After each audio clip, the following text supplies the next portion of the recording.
like a hit and run. I thought I loved you and you thought I was fun. Bonjour et bienvenue sur la chaîne du repère des motards. Down the road, watch me. Aujourd'hui, on se retrouve pour l'essai du Sportster 1250S de Harley-Davidson. Cette nouvelle génération de Roadster vient remplacer la précédente qui a disparu parce que les moteurs d'ancienne génération ne répondaient pas aux normes anti-pollution actuelles. Et donc, on se retrouve avec un tout nouveau moteur, celui qui a été inauguré déjà sur le Trail Pan American, et un châssis modulaire qui vient se boulonner directement sur le moteur. En trois parties. Partie avant qui vient supporter la fourche, une partie intermédiaire qui vient supporter le réservoir et la partie arrière qui prend en charge les contraintes de la suspension, le support de la plaque arrière et la selle passager. Ce moteur, si vous n'avez pas vu l'essai de la Pan American, est un moteur totalement inédit. Non seulement il est prévu pour participer à la rigidité du châssis, mais en plus il inaugure une architecture totalement nouvelle et très moderne.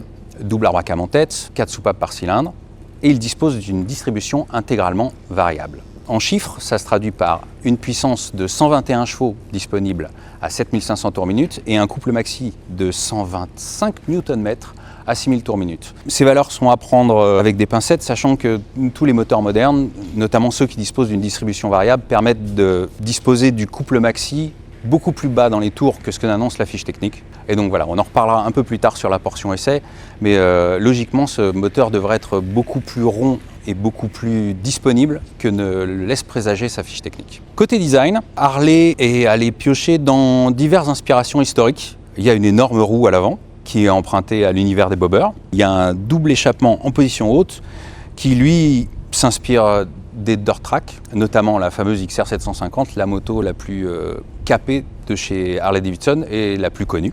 Le poids en ordre de marche est de 228 kg. Techniquement, cette machine est donc plus légère et plus puissante que la plupart des Harley-Davidson que vous avez pu connaître auparavant. Côté partie cycle, les suspensions sont entièrement réglables, que ce soit à l'avant ou à l'arrière.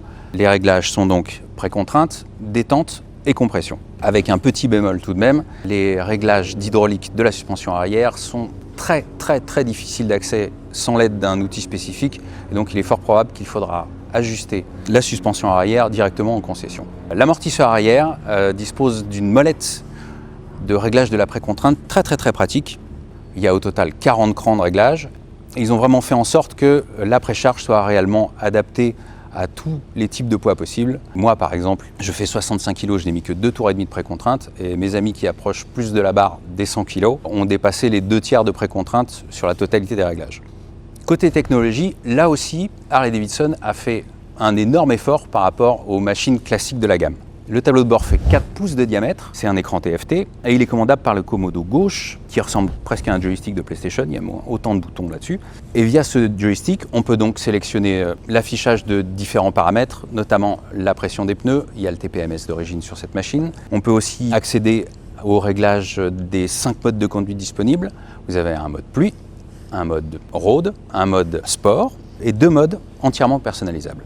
Chacun dispose de ses propres réglages, que ce soit pour l'ABS, pour l'anti-patinage, pour l'anti-wheeling et pour le niveau de frein moteur. Enfin, côté freinage, même si Harley n'est pas allé jusqu'à doter cette machine d'un double disque, on a droit à un monodisque de très fort diamètre, pincé par un étrier radial et monobloc. Et enfin, pour terminer, la contenance du réservoir est de 11,8 litres et la consommation normalisée du moteur est annoncée pour 5,1 litres. Logiquement, ça devrait nous donner une autonomie totale très légèrement supérieure à 200 km. Maintenant, on va passer à l'essai dynamique. On se retrouve dans un instant. À tout de suite. Les sensations sont assez difficiles à retranscrire. C'est une moto qui casse un peu les codes traditionnels de Harley-Davidson. Le bloc Révolution, il a été adapté au Sportster. C'est pas une transposition directe de la Pan America. Donc les soupapes sont un peu plus petites, le couple est disponible un peu plus tôt. Le couple maxi arrive à 6000 tours. Voilà, large plage d'utilisation. Le moteur est vraiment très bien, il est très souple.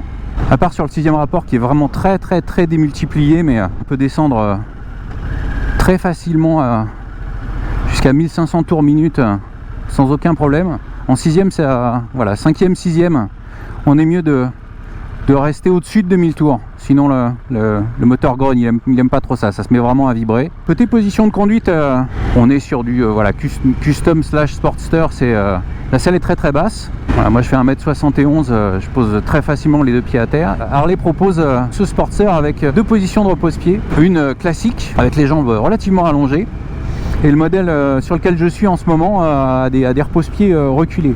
Alors, quand je dis reculés, on a toujours les pieds en avant du bassin, mais voilà, quand on a des petites jambes, c'est plus confortable. Et c'est un autre avantage, c'est que les suspensions sont de bonne qualité, mais elles manquent un peu de débattement. Quand on voit arriver trous et bosses et qu'on peut pas les éviter, l'avantage des repose-pieds reculés, c'est qu'on peut pousser un peu sur les jambes, éviter de prendre l'impact dans le bassin. C'est typé plutôt ferme, c'est normal, vu la puissance de la bête. Et le couple, pour que la machine reste cohérente, ils ont été obligés de raffermir un peu de tout partout.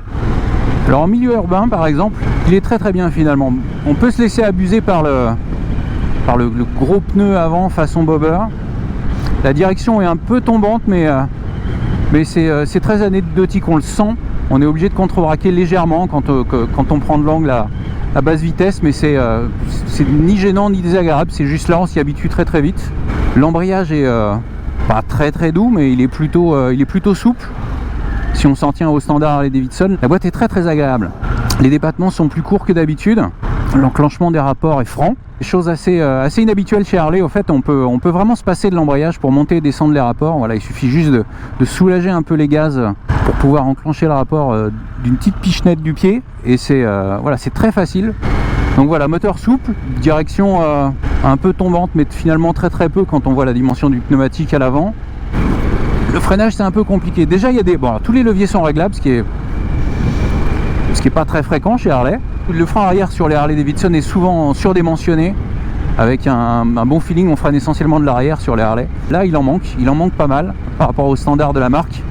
Et vraiment pour s'arrêter qu'avec le frein arrière, il faut vraiment appuyer fort sur la pédale. Côté frein avant, alors j'ai testé plusieurs machines, celle que j'ai entre les mains maintenant manque un peu d'attaque. Et en essayant la machine d'autres collègues, il y avait des modèles qui étaient irréprochables. Je ne sais pas si c'est dû au fait que c'est les premiers modèles fabriqués ou si le liquide a pu surchauffer pendant les tests d'ouverture. Mais voilà. Donc en utilisation usuelle, ça va. Si on commence à rouler très fort, effectivement, on se dit qu'un deuxième disque n'aurait pas forcément été une mauvaise idée. Après, quand on sort du milieu urbain, on peut profiter des performances du moteur. Le couple est disponible très tôt. On annonce un couple maxi à 6000 tours, mais au fait il y en a la majeure partie qui est disponible dès 2500 tours. Et plus on monte dans les tours, plus la puissance arrive. Je lui trouve des similarités avec le bloc des Indian, la Scout, le 1200. Il est toujours un peu rugueux. Il a une sonorité bien spécifique, pas celle des twins habituels, mais voilà, il a une sonorité très marquée. Si on décide d'ouvrir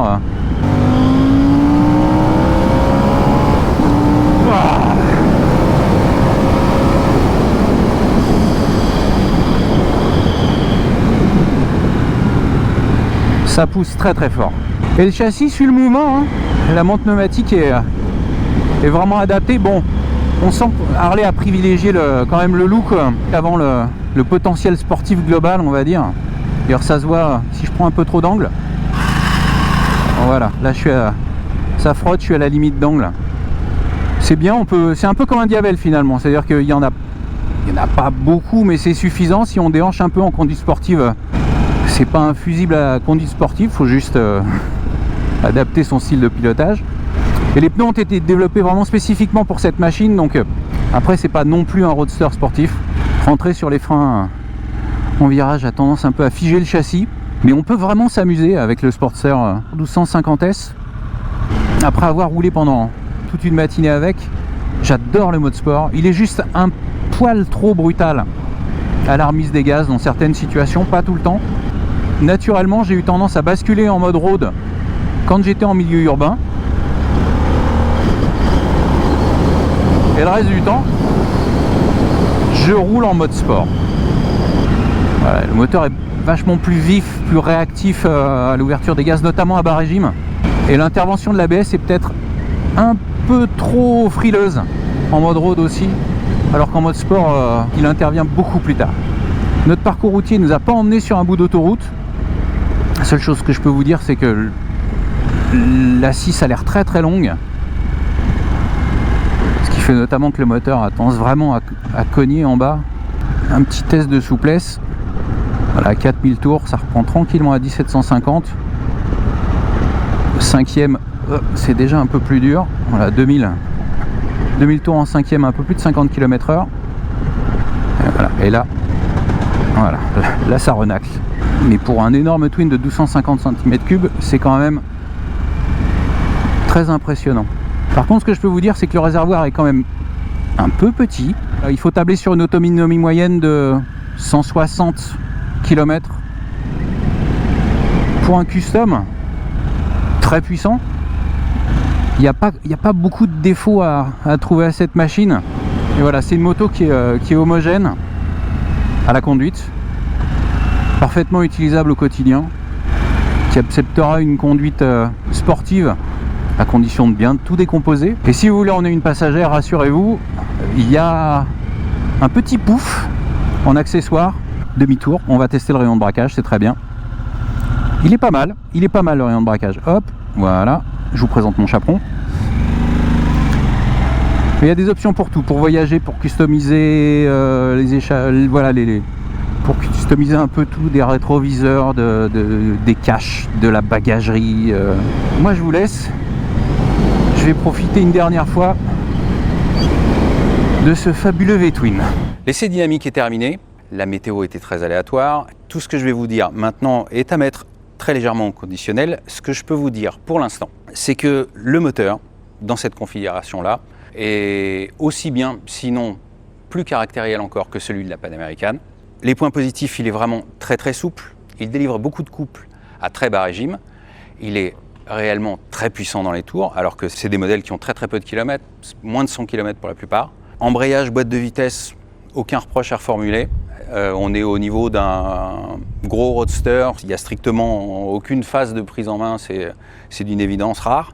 Le gros pneu avant qui me faisait douter du comportement de la machine, souvent un gros pneu avant ça amène un côté un peu camionnesque avec une direction très lourde, des mises sur l'angle un peu fastidieuses.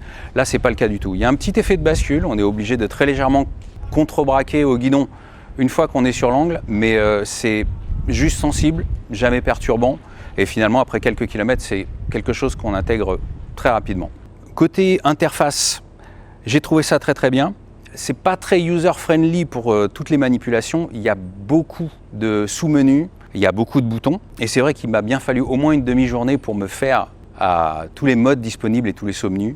Mode de conduite, ABS, anti-patinage est totalement irréprochable. Les modes de conduite sont très bien différenciés. On peut changer de mode très facilement, on peut les paramétrer très facilement aussi, à l'arrêt. En termes de comportement dynamique, le moteur est très réussi, le châssis est globalement à la hauteur, du moins j'espère que Harley nous gratifiera d'une déclinaison R avec un double disque à l'avant, parce qu'en conduite réellement sportive, le simple disque c'est pas vraiment suffisant. Le moteur est bourré de caractère. La combinaison du sifflement de la boîte à air et des cliquetis de la distribution ressemble terriblement au moteur produit par Porsche. Je ne sais pas si c'est volontaire, mais voilà. Et donnez-moi votre avis dans les commentaires, je suis curieux de savoir si vous avez tous entendu la même chose que moi. Maintenant, si on doit la comparer à d'autres modèles, le choix est à la fois vaste et très restreint. D'après Harley Davidson, ses concurrentes les plus directes sont le duo Scoot et FTR 1200 de chez Indian. On peut y rajouter une BMW R90 et éventuellement un Ducati Diavel, plus cher, plus puissant, mais ce modèle est probablement celui qui colle le plus à l'esprit incarné par ce Sportster 1200S. J'espère que cet essai vous a plu. Si c'est le cas, n'oubliez pas d'appuyer sur tous les boutons qu'il y a en dessous, sauf le pouce vers le bas. Je vous dis à très bientôt pour un prochain essai sur la chaîne du Repère.